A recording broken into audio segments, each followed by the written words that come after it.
On continue avec la seconde partie. On va parler maintenant du Soudan où le Conseil militaire a suspendu tous les accords avec la contestation. Nous accueillons sur le plateau Germain Pouli, directeur de publication de Togo Réveil. Bonsoir Germain. Bonsoir Samuel et bonsoir au doyen. Bonsoir à David et bonsoir à tous les téléspectateurs. Merci. On va maintenant au Soudan. Les militaires qui gouvernent le Soudan depuis la chute du président Omar el-Béchir ont annoncé mardi qu'ils annulaient les mesures sur lesquelles ils s'étaient mis d'accord avec les contestataires et ont appelé à des élections dans un délai de 9 mois. Cette annonce est intervenue au lendemain de la dispersion lundi par les forces de sécurité du sit-in des manifestants qui campaient devant le quartier général de l'armée à Khartoum pour réclamer la transmission du pouvoir aux civils. L'opération a fait au moins 35 morts et des centaines de blessés selon des médecins proches de la contestation. Le Conseil militaire de transition a pour sa part démenti toute dispersion par la force du sit-in et a promis une enquête sur ces événements. Mais sans Fioclou, est-ce que vous pensez que les contestataires ont un peu trop tiré sur la corde et elle s'est cassée? Oui, vous savez, avoir affaire avec des militaires, c'est un peu difficile. Entre civils, on peut se comprendre. Mais avec les militaires, ils ont eu une formation très sûre. Et c'est pourquoi, quand les militaires interviennent quelque part, c'est la rigueur jusqu'au bout. Ici, dans le cas du Soudan, je peux dire que ceux-là qui sont chargés des discussions avec les militaires ont tiré trop sur la corde. Ont tiré trop sur la corde. Le général qui a pris la place de el-Béchir, Abdel Fattah al-Burhan, a une seule idée dans sa tête. Conserver le pouvoir. Surtout quand l'opinion internationale a demandé qu'il rende le pouvoir aux civils. C'est une ingérence flagrante dans les affaires intérieures du Soudan. Pour pouvoir en arriver là où ils sont aujourd'hui, il a fait des déplacements dans les pays voisins et dans le Golfe pour exposer ce qu'il compte faire. Mais le fait de tirer sur les manifestants hier, et on a besoin d'une enquête pour savoir si effectivement l'ordre est venu de l'état-major ou bien ce sont les miliciens de el-Béchir qui ont tiré sur leurs compatriotes. C'est après ces enquêtes-là que moi je pourrais savoir si on peut avoir confiance à ce général à la tête de la junte aujourd'hui. Alors de toute façon, Germain Pouli, est-ce que dans le Soudan actuellement, la transition qu'on voulait mettre en place, une sorte de transition mixte civile-militaire avec la force dominante civile, est du passé maintenant? Parce que les militaires ont mis fin à tous les accords. Bon, est-ce que c'est du passé? Non, je pense que hier aussi, l'Alliance pour la liberté et le changement, donc ceux qui sont devant la contestation aussi avaient dit suspendre la discussion avec les militaires. Et le lendemain, les militaires ont définitivement, en tout cas, ils le disent, mis fin donc, aux discussions et annoncent donc des élections dans 9 mois. Est-ce que on peut dire que le vin est tiré et qu'il faut le boire? Je ne dirais pas. Vous savez, il y a des pressions qui viennent de part et d'autre. Il y a l'Union africaine dont on ne parle pas beaucoup, mais qui fait des pressions. Les États-Unis sont assez consultés. Les grands pays arabes, donc, qui sont partenaires du Soudan également. Et donc, je pense que les militaires aussi essaient de jouer comme les civils. Parce que, vous l'avez dit, les civils ont tiré un peu trop sur la corde. Ça fait 6 mois que la contestation demeure. Ils ont quand même obtenu la part du lion qui était déjà le départ de Omar el-Béchir. Et maintenant, ils demandent le départ de tout le système, c'est-à-dire que tous ceux qui ont travaillé avec Omar el-Béchir, étant donné que ces militaires-là, qui ont déposé leur chef aussi, font partie de ce système-là. Donc ça va être difficile. C'est comme vous demandez à quelqu'un de se tirer une balle dans la tête. Je pense que c'est là où la contestation n'a pas réussi. Mais je ne pense pas que la porte est définitivement close aux discussions. C'est vrai qu'il y a eu un drame à assez grave qui est donc la dispersion des manifestations qui a causé la mort d'une trentaine de personnes. C'est assez grave parce que le Soudan n'avait pas besoin de cela. Il y a eu un processus qui s'acheminait bien, même si les discussions sur la transition ont connu des blocages, mais les choses ont semblé évoluer jusqu'à hier. Et aujourd'hui, quand même, on peut craindre que si les pressions internationales ne sont pas fortes, les militaires risquent de passer et donc d'organiser des élections dans 9 mois, ce qui est légal et normal, même parce qu'en fait, il s'agit d'un coup d'État. Omar el-Béchir a été déposé. Il faut organiser les élections à partir du moment où les militaires ont proposé une transition de 3 ans et qu'avec les contestataires, ils ne se sont pas entendus. C'est la loi qui risque de s'appliquer. Donc, ils vont juste assumer une période intérimaire. Même s'il y a une transition, elle ne sera pas forcément totalement dominée par les civils. Les militaires tiendront encore des rênes, surtout qu'ils évoquent des questions sécuritaires, et donc organiser les élections et remettre le pouvoir aux civils. Mais je pense que stratégiquement, ils essaient de jouer au même jeu que les contestataires, monter la barre très haute, dire on ne veut même plus de discussion, on va aux élections dans 9 mois, pour que les contestataires aussi revoient à la baisse leurs prétentions, parce qu'on achoppe sur des points qui ne sont pas assez importants. Et il suffira de faire des compromis pour avancer. David, de toute façon, courant semaine dernière, la contestation avait appelé à une grève générale qui a été très largement suivie. Ça a été un peu la goutte d'eau qui a fait déborder le vase. Les militaires ont pensé que si nous ne reprenons pas la main, la situation risquait de nous échapper. Mais c'est pas la mauvaise manière que l'armée a choisi de reprendre la main. L'actuel pouvoir soudanais n'avait pas besoin de rentrer dans l'histoire avec autant de morts. On parle d'une trentaine de morts. Je pense qu'il y avait d'autres alternatives qui pouvaient mettre sur la table. Et il fallait aussi écouter les exigences de la population. Le peuple soudanais ne voulait pas se contenter seulement du départ de el-Béchir. Parce que el-Béchir, c'est une entité dans un groupe. C'est toujours l'armée qui est au pouvoir. Et cette armée, lorsqu'elle était venue au pouvoir, n'a pas donné les garanties d'une assurance. Enfin, on n'a pas donné les gages d'une garantie au peuple. Ce qui fait que la population, très tôt, a refusé de faire confiance en cette armée. C'est pour ça que les manifestations avaient continué dans le pays. Et au final, pour faire comprendre à l'armée que c'est nous qui détenons le pouvoir de choisir qui peut nous diriger, ils ont appelé à 2 jours de grève qui ont véritablement plombé l'économie de ce pays. Parce que déjà, le Soudan sortait difficilement d'une crise économique. Et donc, mettre encore 2 jours de grève ne pouvait pas passer. Alors aujourd'hui, que l'armée a tapé du poing sur la table de la mauvaise manière. Moi, je le dis toujours. Et elle n'avait pas besoin de faire tuer des citoyens soudanais pour leur faire passer un message. C'est tout à fait normal. Et c'est à cela aussi que je suis un peu en opposition avec le confrère. Je pense que l'armée, c'est l'armée soudanaise qui a tiré sur la population. Ce n'est pas les miliciens de el-Béchir. Parce qu'à la fin, l'armée a décidé d'annuler tous les accords. Voilà, tous les accords qui ont été cités. Si l'armée n'avait rien à voir... Même quand l'armée dit nous n'avons pas dispersé le sit-in par la force. Voilà. Mais comment ça s'est fait qu'on a retrouvé des morts, une trentaine de morts, tués à balles réelles. Et l'armée a tiré à balles réelles sur les manifestants.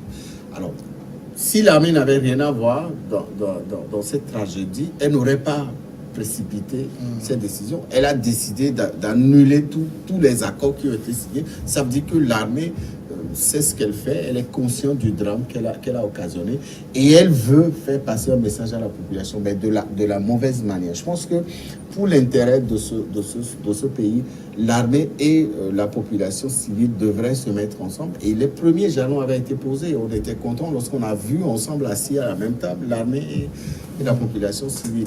Mais je pense qu'il y a encore le souvenir de el-Béchir qui traîne quelque part. Et cette armée a voulu mettre la main sur la gestion totale de ce pays. C'est pour ça que elle s'y est prise de cette manière.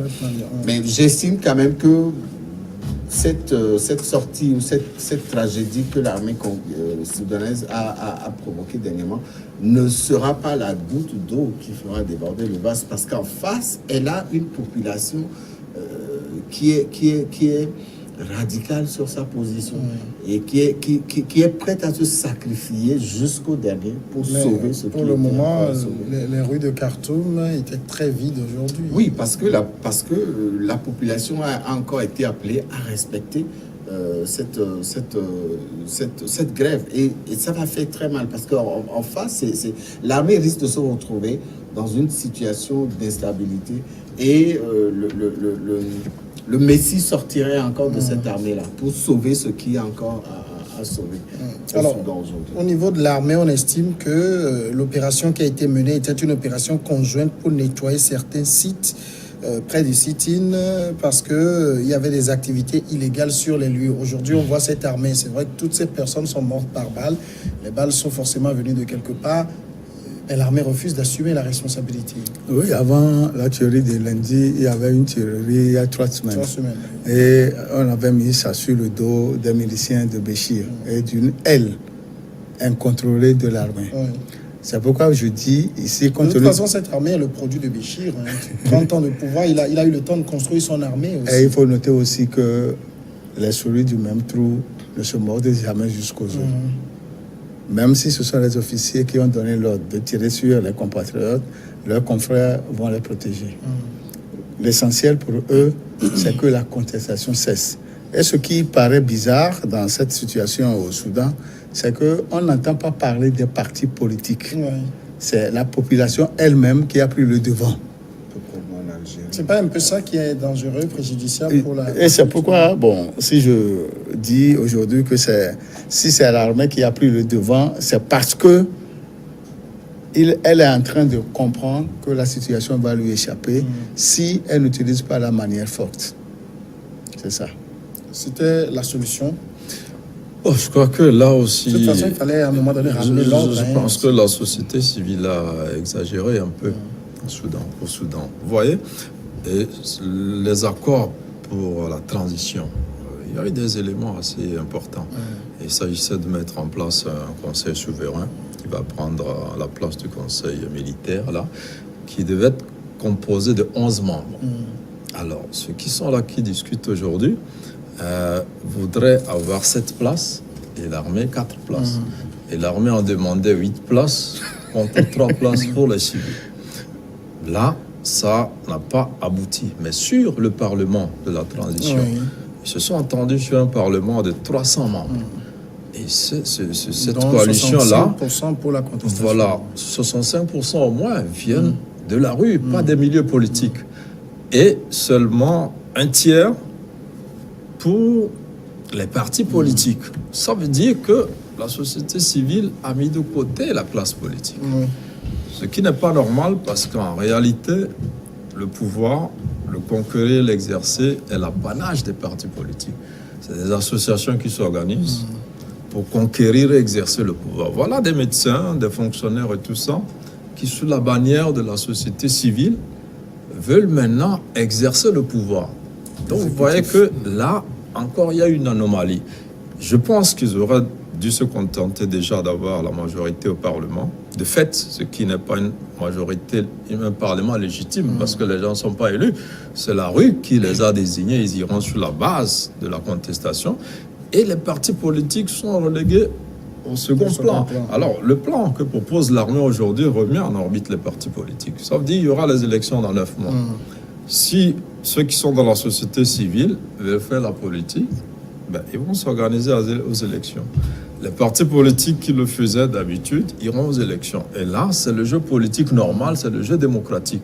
Mais ce qui était en train de se faire, qui devait être un compromis, c'est que la société civile soudanaise a réussi à mettre les partis politiques de côté et à négocier directement avec l'armée en réservant qu'un tiers du pouvoir éventuellement aux autres formations politiques, ce qui n'était pas normal. Et je pense que, comme vous l'avez constaté tous les deux, ils ont un peu trop tiré sur la corde.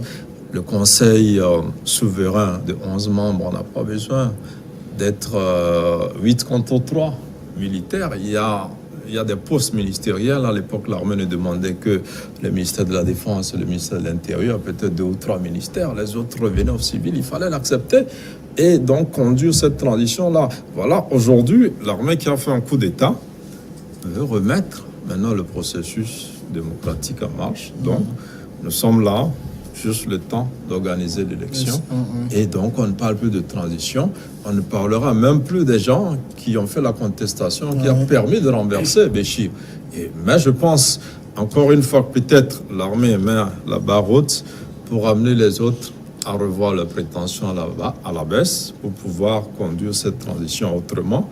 Je pense que ça va être consommé. Ça serait vraiment dommage pour ce mouvement qui a quand même réussi à faire partir Omar el-Béchir et dont les principaux leaders risquent de ne plus finalement avoir à jouer un rôle important à force de vouloir finalement contrôler l'armée qui, il faut le dire et le reconnaître, a joué un rôle salutaire en dégageant quand même Béchir. Donc il fallait quand même saluer ce travail de l'armée et on espère que l'Alliance pour la liberté donc, et le changement reviendra à la raison, que l'armée aussi reviendra sur cette décision-là et que très rapidement une transition consensuelle puisse être mise en David Djabavi, au niveau de l'Alliance pour la liberté et le changement, on a un peu péché par populisme? Non, moi je ne m'inscris pas dans cette logique. Il y a eu un fait assez avéré. Il y a eu 3 décennies de pouvoir d'un président qui a plongé le pays dans le chaos. Et la population est partie sur une réclamation de l'augmentation du prix du pain pour petit à petit demander le départ de Béchir. Et Béchir était parti et tout le monde a applaudi. Alors, le doute qu'a la population soudanaise aujourd'hui de l'armée, c'est que cette armée ne donne pas les garanties de son départ après la période ou le délai qu'elle s'impose. Quand vous voyez comment le premier général a pris le pouvoir après Béchir, très tôt la population s'est retrouvée dans la rue pour exiger son départ. Quelques heures après, il est parti. Le nouveau qui est arrivé s'est retrouvé dans la même ligne que celle de son prédécesseur et celle du président Béchir. C'est en cela que la population dit « nous n'avons pas confiance en cette armée ». Au moins, si cette armée venait à poser des bases de garantie, je ne pense pas qu'il y aurait eu la trentaine de morts. Je ne pense pas que quelqu'un se braquerait sur sa position. Mais en même temps, l'ALC discutait aussi avec l'armée comme si elle était comme si elle n'était pas soudanaise. C'était aussi des Soudanais et c'est eux qui ont tenu le pays pendant 30 ans. Il ne fallait pas les considérer comme des gens qu'il faut écarter simplement et eux, ils allaient prendre les devants. Non, je ne pense pas que la population a voulu totalement écarter l'armée de la gestion du pouvoir. Non. La population, pendant les premières heures des négociations, a très tôt, surtout les manifestants, ils ont très tôt fait des propositions à l'armée. Je ne pense pas que pendant les dialogues qui ont suivi, les manifestants ont dit non, l'armée doit se mettre à l'écart. C'est l'armée qui voulait à un moment être plus gourmande et c'est ce qui a fait braquer les manifestants. C'est ce qui a fait peur encore aux manifestants. C'est ce qui a fait comprendre aux manifestants que si on n'augmente pas ou si on n'exige pas plus, eh bien cette armée risque de nous faire revenir dans les années de Béchir. Et c'est en cela que les dialogues qui avaient été entamés ont donné des fruits, ont porté des fruits en tout cas. Ces dialogues ont sorti des conclusions assez intéressantes. On a parlé de partage du pouvoir, on a parlé de division, de diviser les portefeuilles, etc. On a pu trouver aussi un délai de transition. Et ils en étaient là lorsque tout de suite l'armée sort les armes et commence à tirer sur la population. Ça exprime aussi aisément la crainte qui était celle des Soudanais quand ils avaient ce doute, cette réserve-là vis-à-vis de l'armée. Si l'armée soudanaise avait posé, comme je le disais tout à l'heure, les bases d'une certaine garantie, je ne pense pas qu'on en serait arrivé à avoir une trentaine de morts et que les choses allaient pouvoir avancer. Parce que ça ne sert à rien de faire partie Béchir et de se retrouver encore dans la même situation. David, tu parles toujours de garantie. Tu peux donner quoi comme exemple de l'armée? Les garanties dont tu parles. Oui, mais quand l'armée soudanaise exige un certain nombre de portefeuilles, au départ, les premières rencontres, les premiers dialogues, l'armée avait dit, je prends les 2/3 de la gestion du pouvoir. Les manifestants ont dit non. Nous demandons les 2/3. On vous donne le tiers, nous prenons les 2/3. L'armée dit non. Mais qu'est-ce que l'armée a aujourd'hui à voir dans la gestion de la crise politique? C'est de stabiliser le pays. Béchir est parti. Il ne faut pas que le pays tombe dans une instabilité. Et je ne pense pas que ce soit les manifestants qui seront les responsables, qui seront les auteurs de cette instabilité. Mais il n'y avait pas eu un discours franc de l'armée soudanaise au départ. C'est ce qui a fait braquer les manifestants. Il y a eu les manifestations de rue, mais les manifestants n'ont pas défait Béchir. C'est ces propres éléments qui l'ont défait.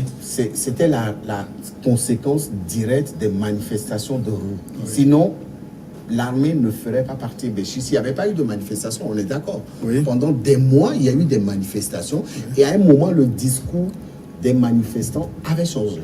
Oui. Au départ, c'était pour des revendications sociales, finances et économiques. On parle d'augmentation du pain, du prix du pain, etc.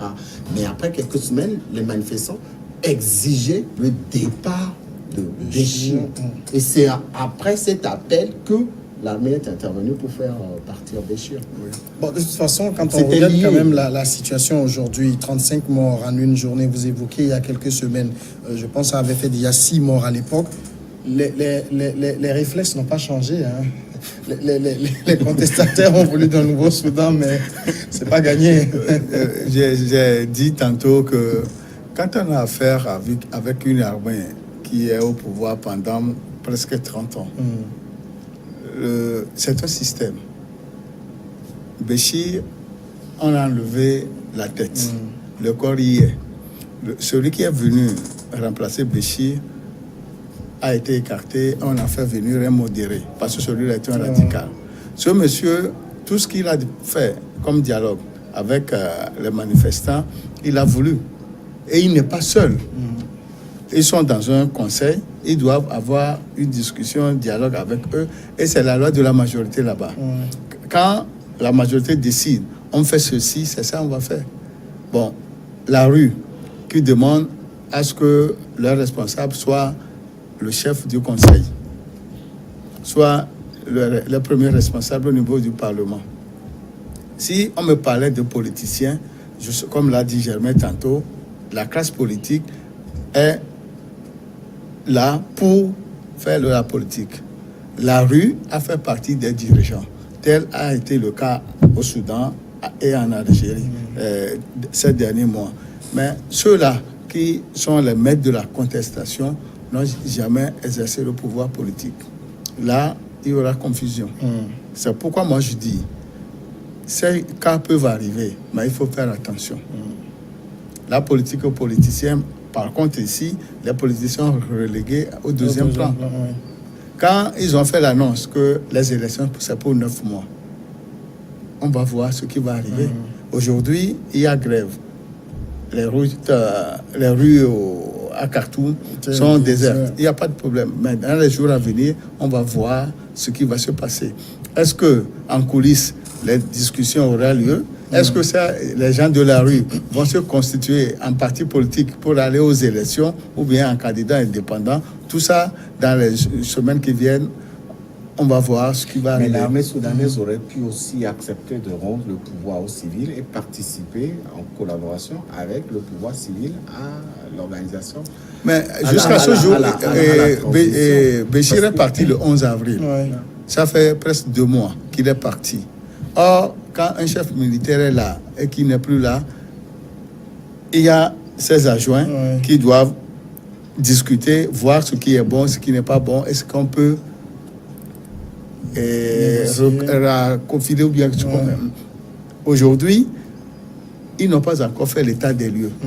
Parce que Béchir n'est plus, mais il y a certains qui sont avec lui, qui sont toujours au poste, dans l'armée. C'est le cas que l'armée dit. Non, je crois qu'on perd un peu de vue une situation. C'est vrai que l'armée, on n'en parle pas beaucoup. L'armée n'a même pas cité parmi les trois pouvoirs. Le quatrième pouvoir, on parle de la presse, tout ça. Mais c'est le vrai pouvoir dans tous les pays, même aux États-Unis, même dans les pays les plus démocratiques.